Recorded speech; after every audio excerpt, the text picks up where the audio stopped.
Hey guys, welcome back to Android. In this video, I will be teaching section 1.4 of the book K. Sedister and P. Hammond. So let us begin the video. So in this section you will first require to understand these properties of the absolute values like mod key properties.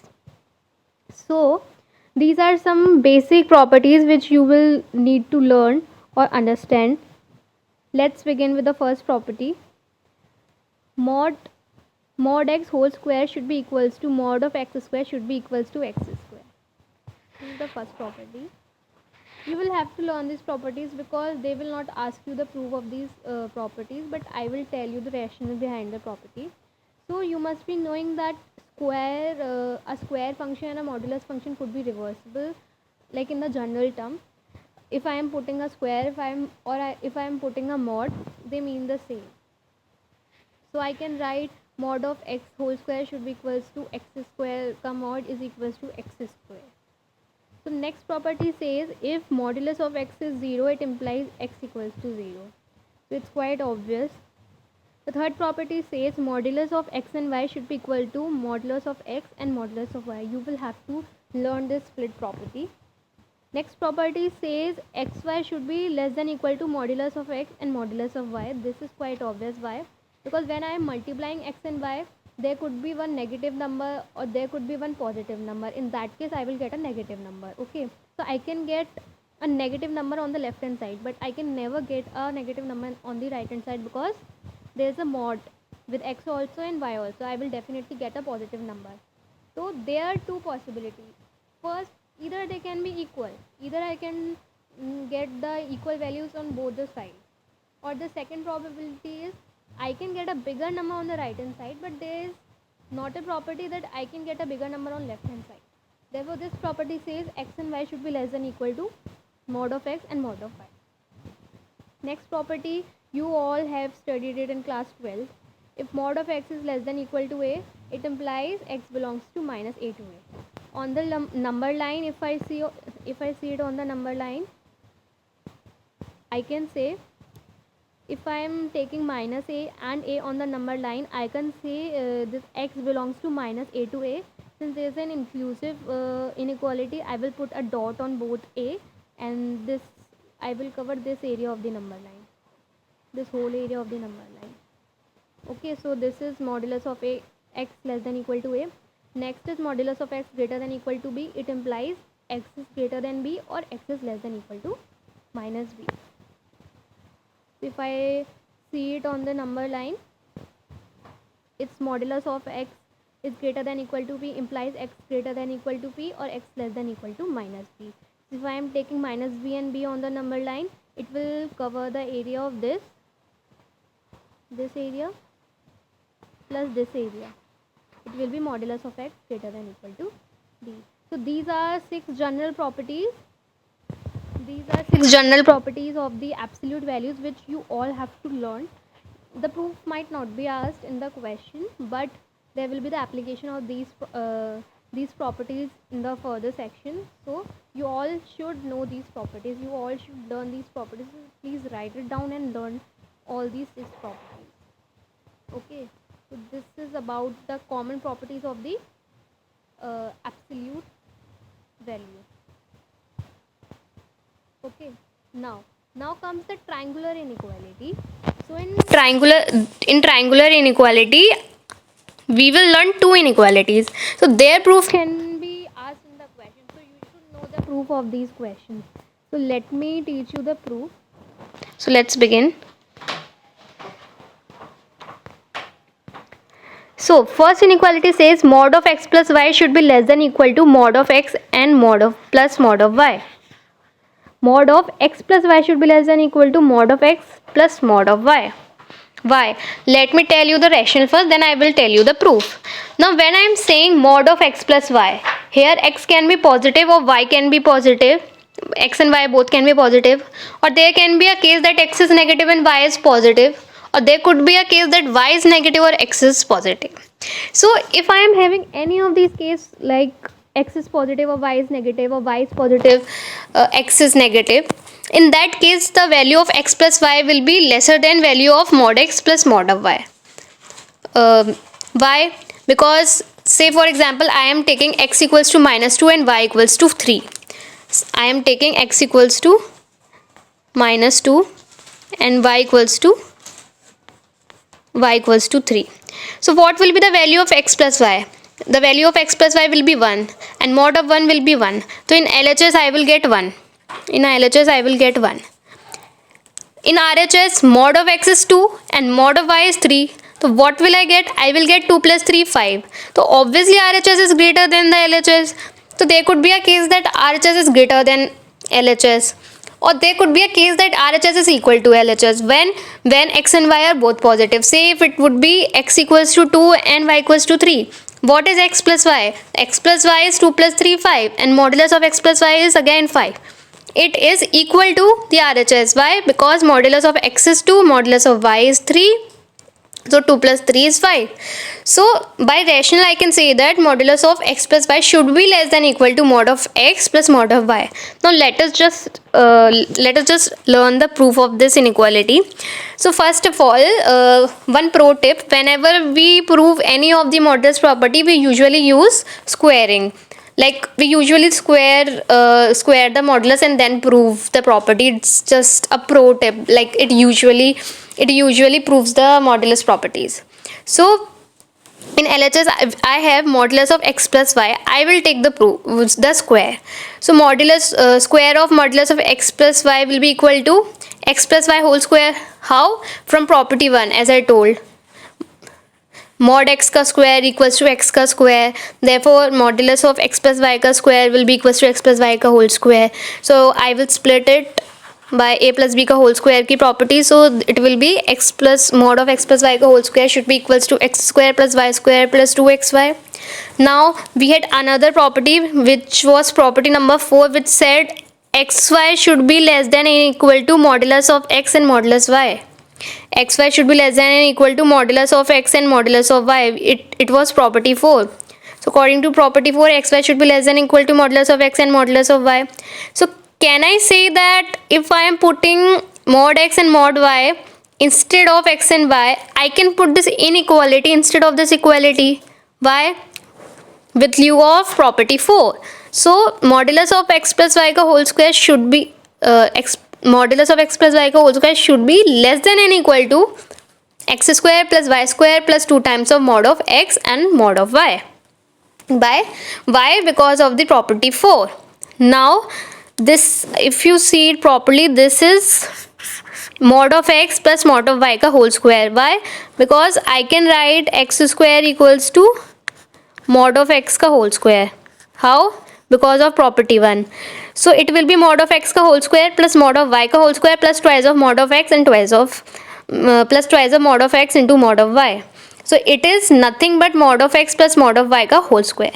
So I can write this, and from this, since this is a positive number and this is a positive number, square of positive numbers is positive number. So in inequality, if there is positive number on both the sides and it is their square, I can remove the square and write it down as mod of x plus y should be less than or equal to mod of x plus mod of y.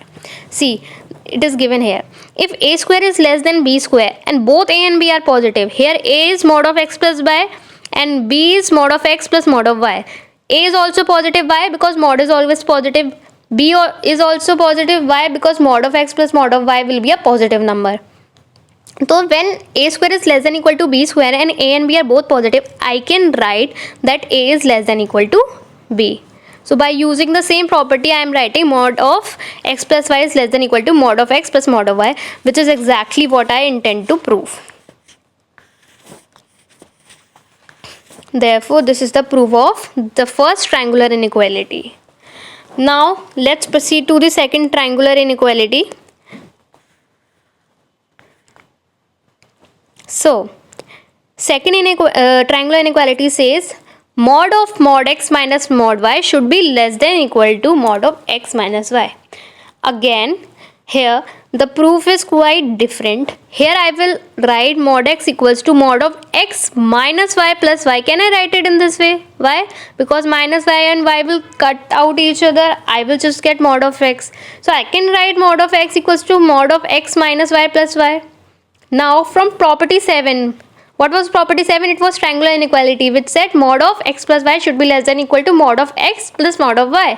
I can split it and write it as mod of x minus y plus y should be less than equal to mod of x minus y plus mod of y. Why? Because of property 7. See, we just proved this property here. Mod of x plus y should be less than equal to mod of x plus mod of y. We are using the same property here. So I can write mod of x minus y plus y should be less than equal to mod of x minus y plus mod of y. Okay, so I will get mod x should be less than equal to mod of x minus y plus mod of y. So mod of x minus mod of y should be less than equal to mod of x minus y. Let's say it is equation 1. Now I will take mod y. Similarly, I can write mod y is equals to mod of y minus x plus x, which will be less than equal to mod of y minus x plus mod of x. Why? Similarly, as we done in the upper section. Therefore, mod of y should be less than equal to mod of y minus x plus mod of x, which means mod of y minus mod of x should be less than equal to mod of y minus x, which means since there's a modulus here, I can just reverse the sign inside. Why I am reversing the sign? Because I have to conclude something from equation 1, and in equation 1 I have mod of x minus y, not y minus x. Therefore I am writing it in the way like mod of y minus mod of x should be less than equal to mod of x minus y. Now when we change the sign in inequalities, we reverse the inequality. So I am changing sign on the left hand side. I will get mod of x minus mod of y should be greater than equal to minus mod of x minus y. Why I am doing this? Because I have to compare it with equation 1, and in equation 1 I have mod of x minus mod of y, not mod of y minus mod of x. So I will just change the sign and reverse the inequality. So by reversing the inequality, I got mod of x minus mod of y should be greater than or equal to minus mod of x minus y. Okay, so this is my equation 1 and this is my equation 2. Now what will I do? I will use both the equations to prove my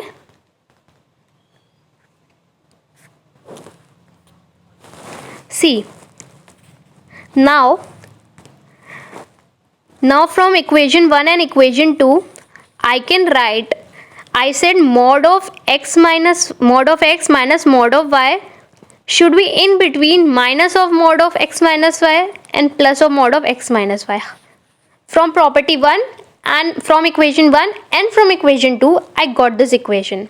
And this resembles to the property I told you from property 5, that I told you that if mod of x is less than or equal to a, it implies x belongs to minus a to a. Okay, so it will be the same.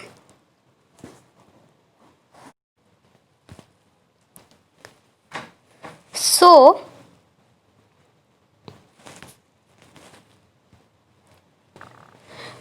since because of property 5, I can write modulus of mod x minus mod y should be less than equal to mod of x minus y. Hence proved. So this was the triangular property, and their proof could be asked in the question. They could directly ask the proof, or they can give some question and then ask you the proof. Okay.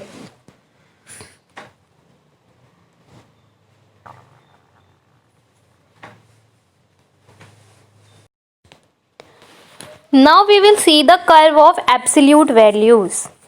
Okay, how to draw the curve. So let us take the first curve. In the first curve, we have to draw the curve of y equals to mod x. It is a function y equals to mod x, so I have to draw the curve of mod x. Now in this type of question, the algorithm remains the same. I will put whatever is given under the mod, I will equate it to 0. So here it is x. So I will equate x equals to 0. what I will get 0. Whatever point I will get will be some critical point. I will plot it on the number line. I get 0 here. So I am getting two intervals. First interval is if x is less than 0. Second interval is if x is more than 0. You all must have studied in class 12, I'm sure. But still, to summarize the things. So first interval is x is less than 0 and next interval is x is more than 0. So I get two intervals, x more than 0, x less than 0. So if x is in the first interval, y equals to mod x will give minus x, and in the second interval it will give plus x. Okay, so the algorithm of all the modulus functions, like the algorithm of drawing graph, will remain the same.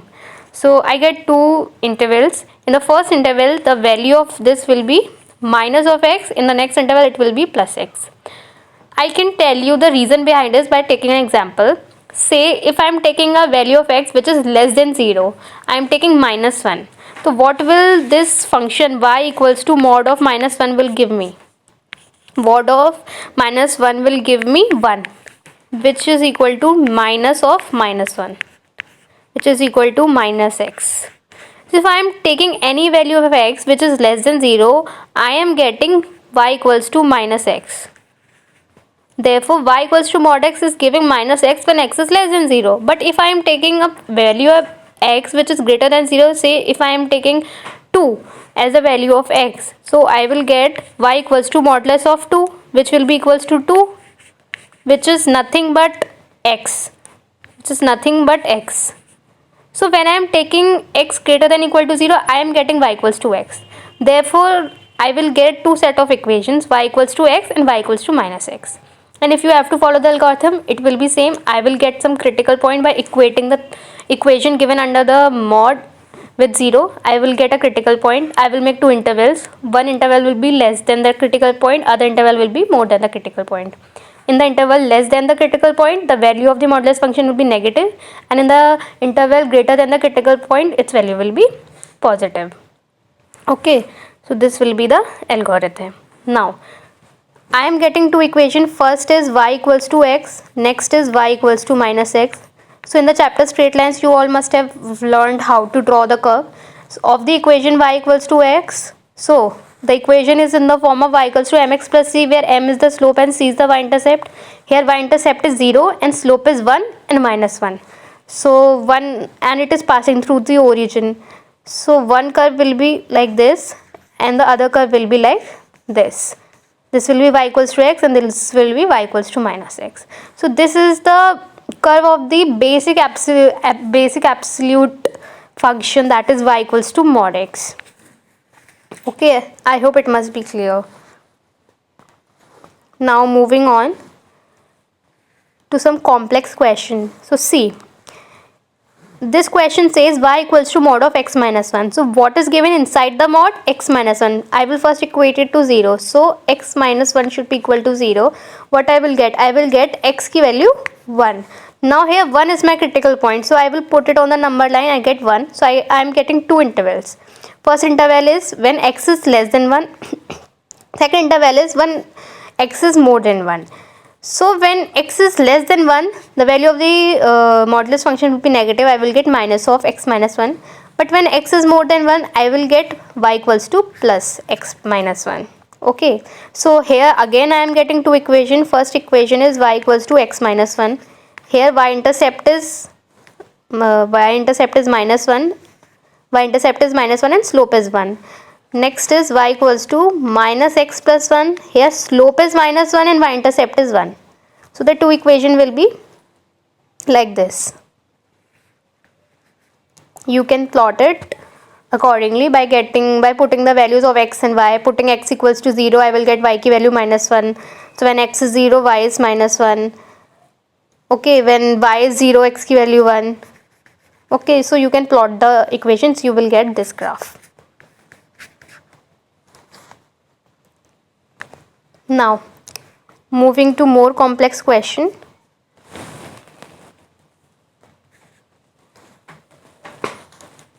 So it says y equals to mod x plus mod x minus 1. In such type of questions, I will equate both these equal to 0. So I am getting x equals to 0 and x equals to 1. So I am getting two critical points, x equals to 0 and x equals to 1.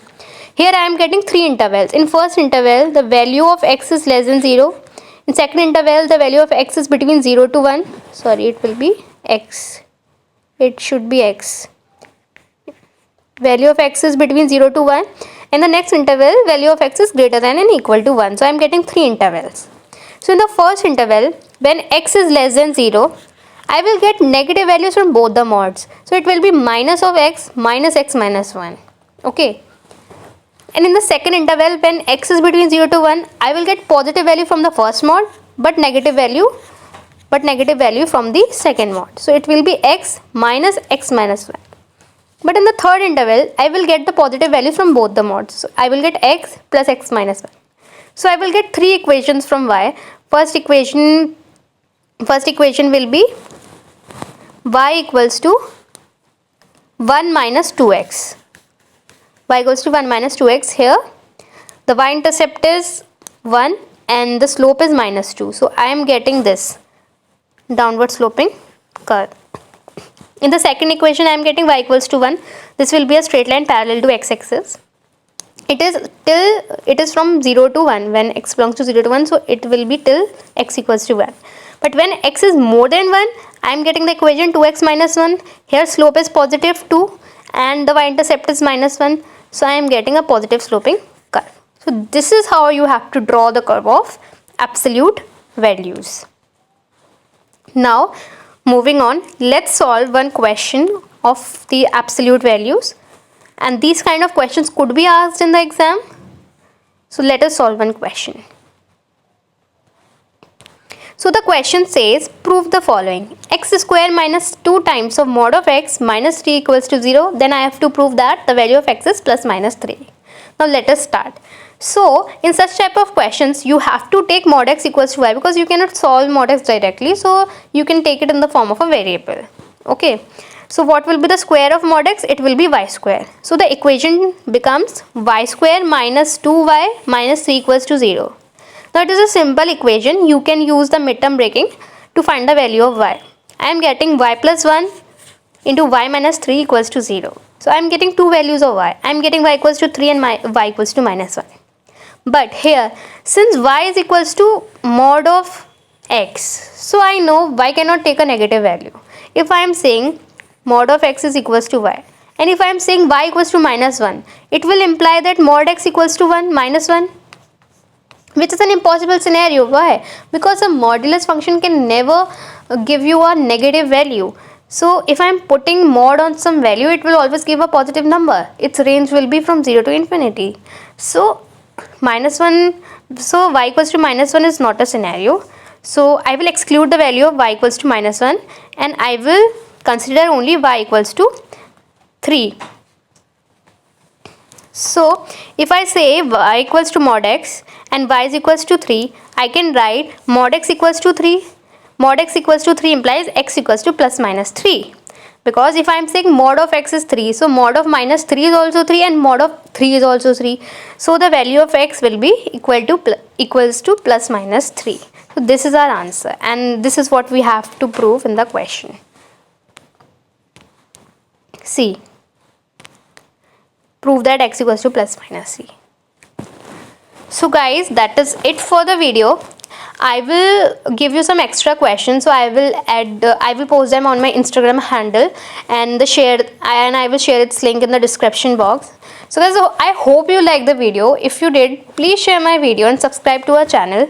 In case of any query or doubt, you can put up in the comment section or you can just DM us on our Instagram handle. I will reply to you all. So thank you guys for being the part of my video. Bye.